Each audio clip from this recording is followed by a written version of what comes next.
trying to get this done for like a year. Scott's always on the road, always going to a drag race, always getting booked in because I think he's drag racing's Evel Knievel. He's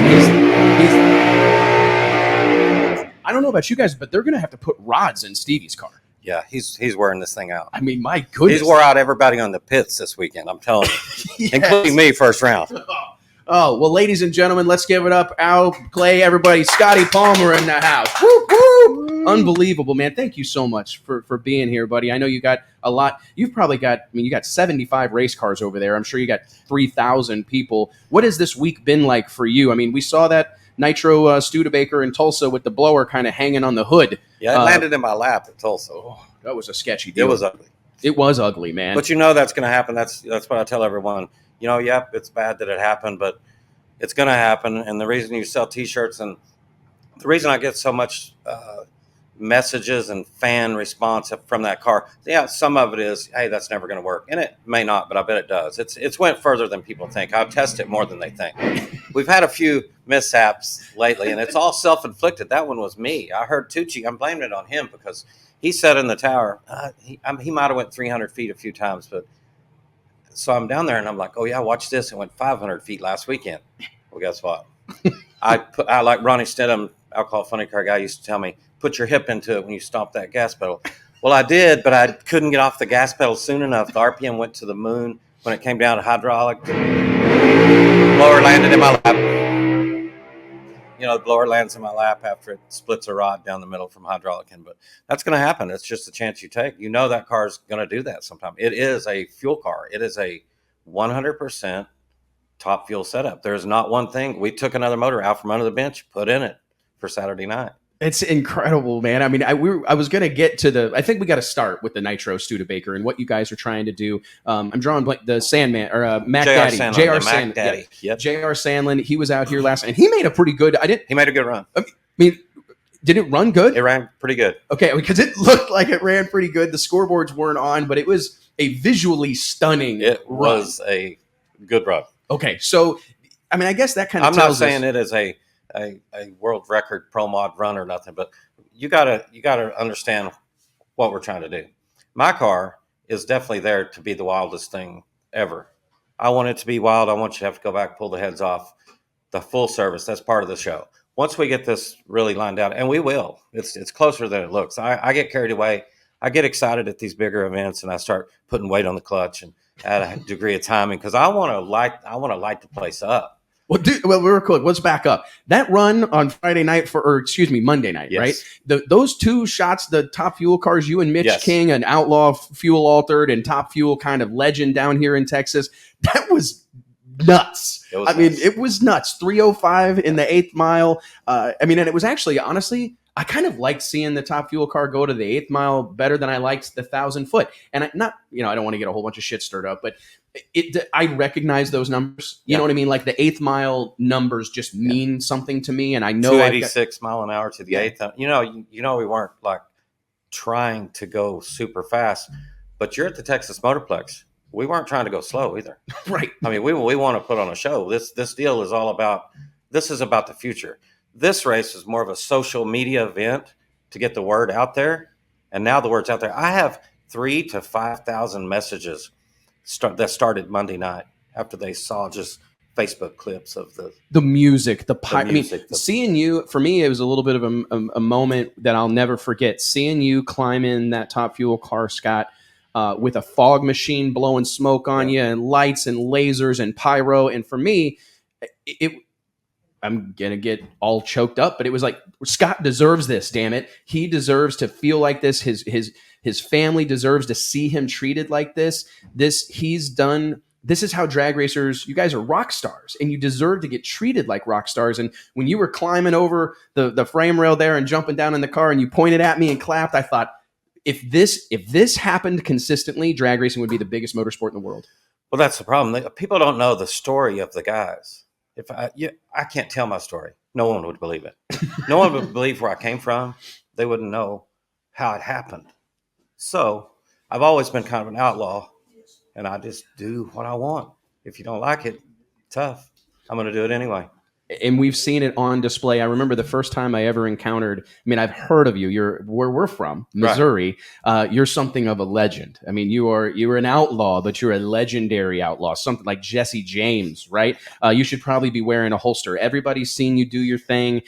Whether that's making a crazy Top Fuel run down Ozark International Raceway, right. Rogersville, Missouri, where I don't know. I'd be a little bit startled about making a pass in my ZL1 Camaro, bone stock car. You've gone down through there in a Top Fuel car. It was a little sketchy, but yeah, we've run I think 268 or almost 270. So yeah, in the 8th mile, it's unbelievable. And anybody who's ever been to Rogersville, this is no knock at those guys. It's an incredible track.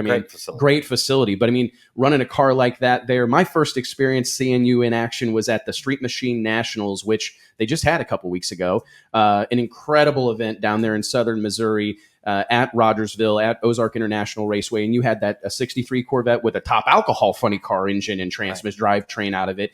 And unfortunately, that thing got moved around a little bit and headed out to the field. And I heard that screw blower go. But on a good note on that, I have the record down there in the Top Fuel car, and I also have the record on the fastest ET to the 8th mile on your roof. So that's not bad. I mean, if you got to have a record. You know. I wonder if Kepner keeps track of that. If he doesn't, it's like the best, whoever's been through the traps the quickest on their lid. Yeah, nobody wants to break my record either. No. But what I was taken by, you were in your pits. I mean, I'm talking like within a half hour of a really scary deal, right? Yeah. I mean, thank God you're okay. Shout out to all this safety equipment. And I know that you're a guy that, despite your bravery and your courage, you take safety very seriously. You do everything that you're supposed to do. Cars are the best that you can make them. But 30 minutes later, just speaking to your mentality, that car is on Projects in the pits, tore to hell, windshield burnt out of it, and you were letting people climb in it, take pictures, and having a beer and having a good time, music playing. And I just thought, nobody wants to see anybody tear up a race car. We all know how much money and time and energy and effort goes into this stuff. But you know what? It was seeing you take it in stride. I mean, it was just, for me, I'll never forget it my entire life, walking over to your pits, and you're okay, first and foremost, but you're still having a good time. You know what? It's a chance we all take, and you can be sad about it, let it get you down, or you can get your ass back to the shop, get your car fixed. We actually fixed that car. We bought a front end for it, never replaced a body panel, because I did paint body work, so we painted it. And the very next year, we went to Orlando to the World Street Finals. That's actually where I met Tucci at. I remember, I think that's actually the first place. I think that's where I met Tucci, matter of fact, at the World Street Nationals. Shout out to Carl Weisinger and the whole team down there, right? Orlando, it's been, that was one of the events that started, ever. I mean, no doubt about it, man. Tell me a little bit, I don't know that people do know how the legend of Scotty Palmer came to be. I mean, what was your first, I came to know you as a top alcohol funny car racer. What was the progression to that point, Scott? Pretty much street racing. Street race. I moved to Missouri when I was probably, I would say 20, maybe 25 or 30, maybe. I moved there, but I'm from Oklahoma, so I grew up racing at Noble, Oklahoma, Lawton, Ardmore with my dad, So then it was just bracket racing. So I moved to Springfield. I went to visit my future wife at the time. Her dad ran a company there, and I actually went to town, and there was a Vega carrying the front wheels in a convenience store parking lot. Whole crowd of people there. 4-speed, small block Chevy. And it was just, it wasn't popping the wheels. It was carrying the wheels across the parking lot. I went directly back to the house, called my mom, said, Mom, get ready. I found where I'm going to live. And within a week, I moved. I had a Corvette that I'd fixed up, loaded everything I could in my little Corvette, and I hauled ass because of the street race scene. And then that just, I ended up with a small block blown Camaro. I think we run 832 at Noble. And that was 1993. Holy cow. And I drove it to work. So started there, and then I just kept going. And it just got out of control. Well, it's certainly gotten out of control. But I mean, it is certainly. Talk about the street racing scene in Oklahoma and Missouri. Yeah. Missouri, I think, is slept on a little bit. I mean, I actually kind of got mixed up in that whole world in Kansas City, and I was Larry Larson and all these guys. I mean, there's some real legendary street race guys from that part of the country, and I didn't really know that was your background. I don't know how many people can say that the catalyst for their moving was a car pulling the wheels across the parking lot. It was definitely. And later on, we were good friends with that guy. No joke. Oh, because I searched him out immediately. I'm going to find who I'm going this to find dude out is. who this guy is. Right That is awesome, man. So when did it start to get the momentum? Top Alcohol Funny Car, then Pro Mod, then Top Fuel. What made that kind of progression possible? You know, I grew up in Oklahoma. Jackie and Ronnie Stidham had a Alcohol Funny Car. I didn't know them, but they always played Allman Brothers in their pits, and I'd go by the pits and I would just stand there and drink a beer and listen to them watch. So that's been a goal, and I loved Alcohol Funny Car. But when everybody started having to have 4 motors to go run Pomona, I actually left Pomona one year and said, "Give me a Top Fuel car." Dumbest idea ever. But nobody helps you financially unless you do something crazy. So you got to take the step first. Nobody's going to give you the money to go run a Top Fuel car if you don't have a Top Fuel car. Hey, if you give me the money, I'll go and get me a Top Fuel car. Right. Sure, everybody would. Right. Everybody would do that. 100%. So you had to throw your hat into the ring and kind of prove that, hey, I'm willing to do this. And do that with no money. I painted cars in my garage. I did not have a fancy shop. But I did some, Haas Pro Stock cars and trucks, and I did a lot of cool stuff, but nobody really knew where I did it. But I just did enough to go race somewhere. Probably nobody is more eat up with racing than me. Maybe Billy Meyer. Yeah, you're in a league of your own, my friend. Seeing you go from one track to another track with all these different cars. I don't even know how you got all that shit here. That was a very big challenge. I was going to say, because you got like a couple Top Fuel cars, you got 2 Pro Mods, you got 3 Pro Mods. 3 Pro Mods. Yeah, it's unbelievable, man. Tell me a little bit about everybody wants to talk about Monday. I think we can talk about that whole spectacle. From my understanding, Andy Carter rang your phone, said, hey, I'm going to give you like a budget to work with, and I want you to put on a nitro kind of fueled show on Monday night. My big takeaway from what I enjoyed about Monday was the pace of it. Was that something that you guys were clued in on beforehand? Because I found it interesting. I kind of got here a little bit late. Shocking.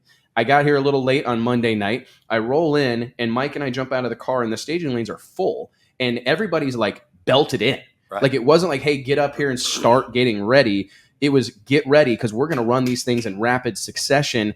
That was an incredible show, man. Trying to take me through your thought process on putting that together. Well, that is the thing. We originally started off, we're going to have 3 sessions, or we were going to have Scott Sturgeon. He had the band here, and he was going to play. And when 3 or 4 pair rolled up there, we're going to run him down, him stop, because he actually has been on a fuel team before. He knows the talk. He knows the routine. Right. And then we decided probably better to do 3 sessions, and we ended up doing 2, 1 early, band plays, 1 late.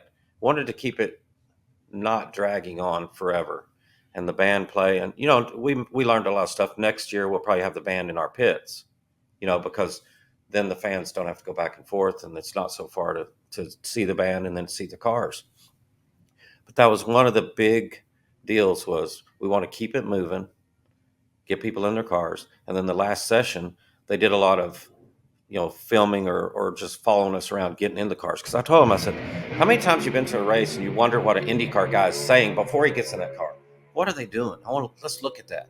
I want to see that. 1,000,000%. And I think if, like I've said, I wish, obviously I'm getting a little crazy here, but I've thought in the past, like whenever they did the canopies, and I know that wasn't like super well received by everyone, but I kind of liked it. Yeah. Not for a safety aspect, because it just looks complicated. Right. Like I'm going to the naked eye, that shit looks serious. Like they're bolting this person into a car and putting them in this capsule and closing the capsule. It's a big deal. It's like our boat. Yeah, same thing. It looks sketchy. Not everybody would be willing to do that, and you need to drum that up. I wish we could like plug wires into people and put a heart rate monitor on you, because the more of a show we put on, and the more, I think, the untrained eye, people watch drag racing on television, and it's easy to think that you're climbing in there and stomping on a gas pedal and that's all there is to it. But when you paint that picture and you show that little bit of that behind the scenes, and I noticed that, Scott, Monday night, I saw all the cameras pointed on you, and it's like, man, they're really paying attention, watching him put his Hans device on, watching him get all of his gear on. That's important. They need to get inside the car with you and hear the noises. And I tried to put a camera in there, but it doesn't stay on. I haven't figured this out yet. I want them to hear the noises just when you're winding it over. Shit's clanging around in there, and you start. I mean, the average person doesn't know all the noises that are going on in there. When it starts, of course, it sounds like a buzzsaw in there. I've got couplers, and Right. it's kind of a contraption, but it's. I think they need to see that, even with the dragster. What are you doing? Flip the switches, do that, and you hear them charge the cannon, air bottles on. It's like you're taking off for outer space, but the fans in the stands don't see that. And they need to. But they need to see it. They need to see it. They need to see it. It's They so need to feel important. it. They need to feel it and understand the sense of danger, because all that stuff really just leads you up to the harsh reality. And you've talked a lot about it here recently, especially driving the Nitro Pro Mod car, the Studebaker. Like, it's, hey man, this is sketchy. I mean, I look over and you're fist bumping people, and you're not doing that casually. No. I mean, you recognize that I'm facing significant danger, and they know it too. They know it. That car makes people nervous, and rightfully so. The people on Facebook, when it blows the tires off or does this or does that bash me, I don't even get offended by that, because they obviously have no idea what we're trying to do here. The fact that it's went 300 to 500 feet, it went here. The second run it ever made went 300 feet. And Billy Meyer let me do it because, NHRA banned it for a long time. I couldn't really run it on an NHRA track. So I did, but I wasn't supposed to. But I mean, kind of being an outlaw has come to me. Luckily, I made it long enough, survived it, that it's come back, because now I think they need it. Our sport needs something. Our sport needs we have to stop and recognize the people coming through the gate pay the bills. 1,000,000%. And I think we've forgot that. I do too. I mean, I think that this newfound what they're doing down here, Billy, Christy, everybody, Andy, the whole group, you can sense that. I mean, we just heard it from both of them that we recognize we got to put on a show. We got to entertain these folks. And I got to be honest. I mean, for me, and I have a point to make about the pits, because you said something really interesting, but I was satisfied. I mean, if the car, it would have been cool if you guys both went down there side by side with the candles lit, but all that commotion and all that intensity before you'd even gotten in the car, I felt like I'd gotten my money's worth. If I bought a ticket, thank God all these people let me in for free. But I mean, I'd have paid whatever they wanted for me to come see that whole thing unfold. Take us through. We got a lot of people that watch this show that are hardcore. These are guys that have race cars, that race a lot, that are above average, mechanically inclined. One of the things I was saying on the PA last night alongside Tucci was, I don't know that people understand how hard it is to slow these cars down. Like, it's not like turning the volume like on this mixing board. I can just turn it back. Can you take us through like what you guys are trying to do or having to do to try to slow that car down enough to go down the track? Well, one of my biggest problems is I run a top fuel dragster. So I wanted to run the dragster first because I was 99% sure it would go right down the track, because the track's good. So my problem with the Studebaker is, if you make the same corrections for air, track temp, track condition that you do in the dragster, that car won't take it. The motor is 18 inches further forward than a fuel funny car. So even fuel funny cars are more weight to the rear. Right. So my problem is, and I have some funny car friends that try to calm me down, but I have a problem with that. And they tell me, you take a fuel funny car and the corrections are different than a top fuel dragster. Makes sense. So they're really small corrections. So when I come here, it's odd that I go to Outlaw Armageddon, and it's no spray. Obviously, there's rubber there. Right. It's not no prep, but right. But I went there straight down the track. Straight down the track. Goes 500 feet. Start spinning the tires. I let it off. But Chuck and all the guys down there, all the Street Outlaw guys, were like, that thing won't go 5 feet here, because it has blown the tires off a few times. Right. Half the time. I've only made 18 runs in the car, and half of them have left the starting line and went 200 or 300 or 400 feet. That to me is good odds. But we did it there, and then we go to a good prep track. We make the corrections you would make in the dragster, which would be put a little weight on it, less tire pressure. That's, you're going to have to drive through the clutch, so you need to stand the timing graph up. No, that doesn't work on the Studebaker. And my problem is, that's the only way I know. Right. Now, the Chevelle, Scott Shear, John Lawson, Pete Dove, Joe Haas, those guys gave me a setup for that car. And if you know those guys, their cars haul ass. It really is incredible. It's incredible. That's the second run on their tune-up. No joke. Yes. And it did that? Did that. That was impressive. That was impressive. That was really impressive. I was impressed smoking the tires, watching that car go down the racetrack. I was excited for JR. I mean, JR, everybody. yeah, man. I Because mean, the it's a thing was, victory. I was just watching. You could see the timing come in. The header flames just went insane. It was insane. It was I mean, insane. Mike and I were talking about this morning. I said, hey, man, can this Nitro Pro Mod thing be a thing? I think it can. I mean, I think people would come. I mean, I don't know that there's a track in the country that wouldn't want to book that deal in. No, you should see my messages. Oh, I believe it. I mean, And even with mine smoking the tires and not doing anything, the deal last weekend was, when we blew the blower off, it was bad because we did mess up the track. And I took a cooler full of Cokes and waters to the staging lanes, and I handed them out to everyone in the staging lanes. Because, I'm a racer. yeah, you get it. And so, but we did do that. But in some ways, that doesn't hurt the people don't pay to watch you play dominoes. They don't buy T-shirts. They pay for somebody to do something. I mean, I surely think so. What do you make of, like, so the fueling whole process, I don't know that if that's extremely well documented or not, but you basically do a burnout, right? And is that not on Nitro or on? Oh, it's on Nitro. Okay, so Nitro burnout, it sure seemed like it. Yeah. And then you back up, and then you've got like a Formula One-esque fueling system to refuel the car, right? Yeah, we do have that, and it's IndyCar. Redhead Valves made that for us. They make every IndyCar valve. Wow. Every IndyCar runs this, so they developed it. It's actually a safe setup, safer than probably anything on the car. But NHRA doesn't like that, and I have worked with them on that. We added to the fuel tank here, so at this event we didn't have to refuel it. They're worried about something happening, Right? So I give a little on that. That's the only thing that I've pretty much, because I did that out of necessity, turned into part of the show. It is part of the show, I think. It's part. I mean, going back to what we were talking about, that is a part of it. I mean, the of fact that you're viewing this thing up. So I wanted to talk about a whole bunch of stuff, but we're gonna have to rapid fire here real quick. The reason that you built that car, and I don't know if this is widely known, but you have a real desire. This is your Evel Knievel showing.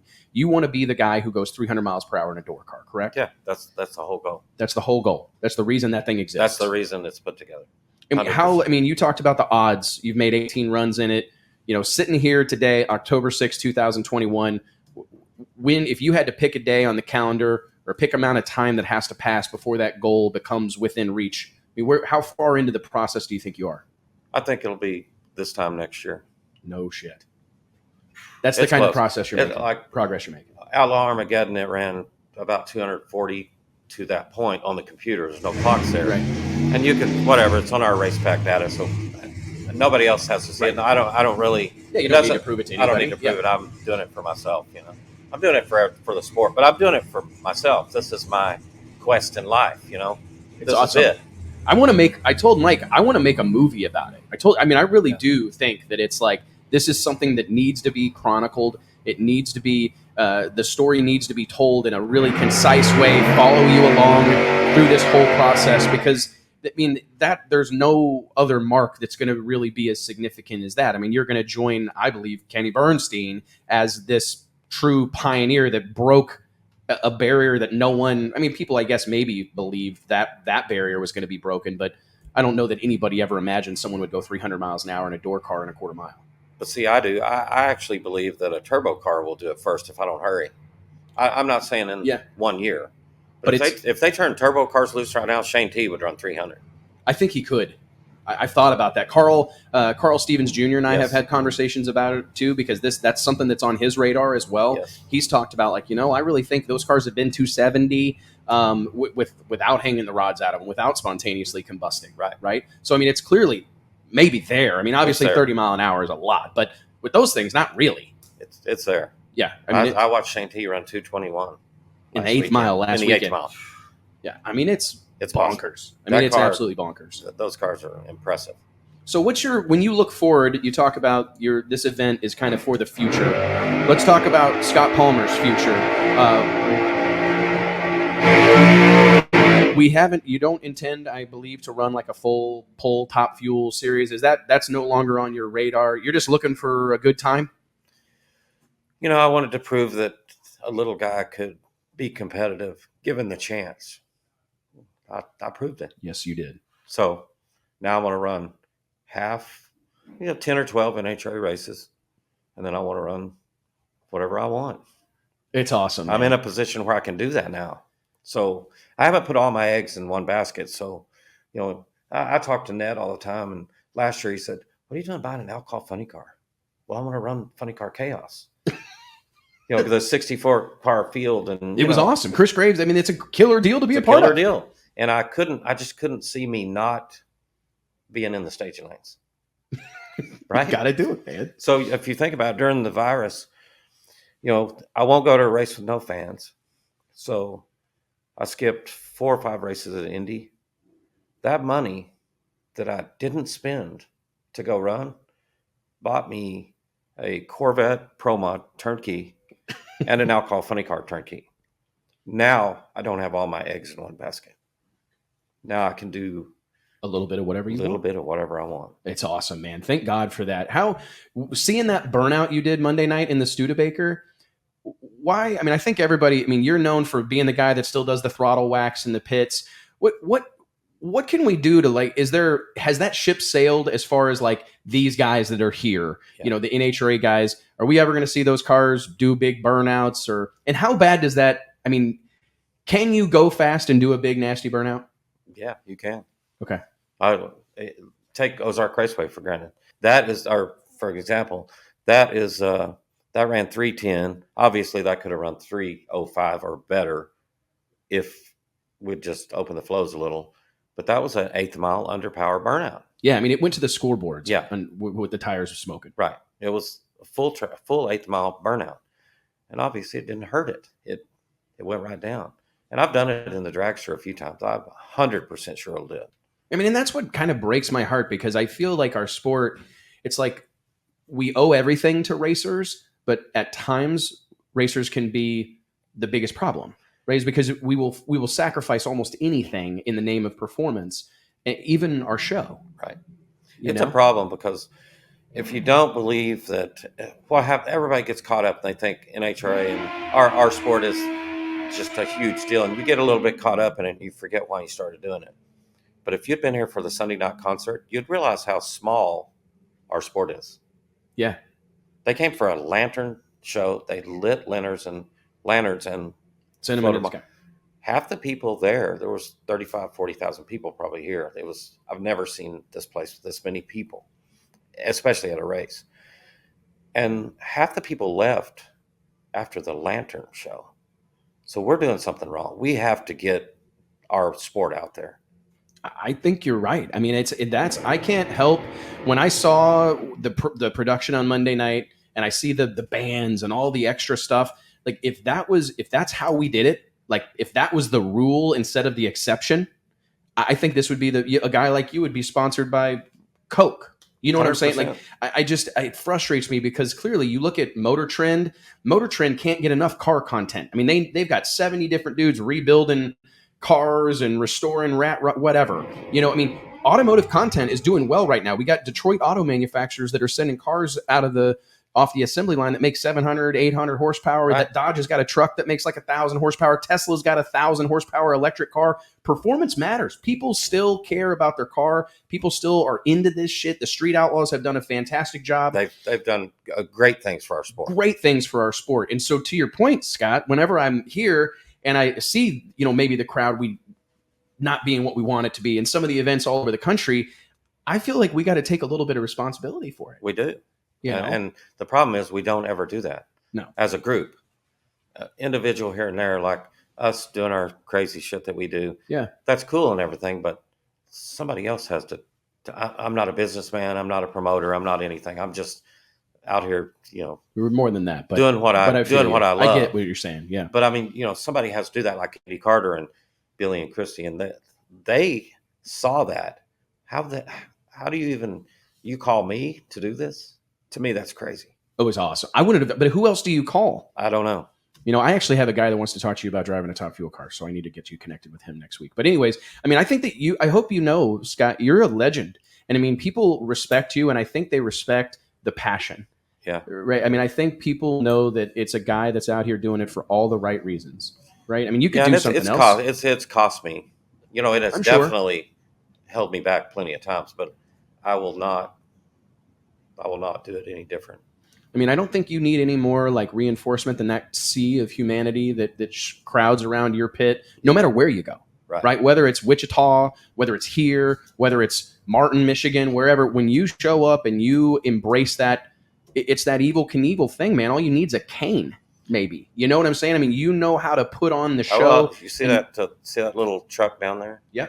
That little plastic thing that's all the wheels knocked off of it. Well, Alex Laughlin brought in, I got a new little mini bike down there. I have a great picture of it.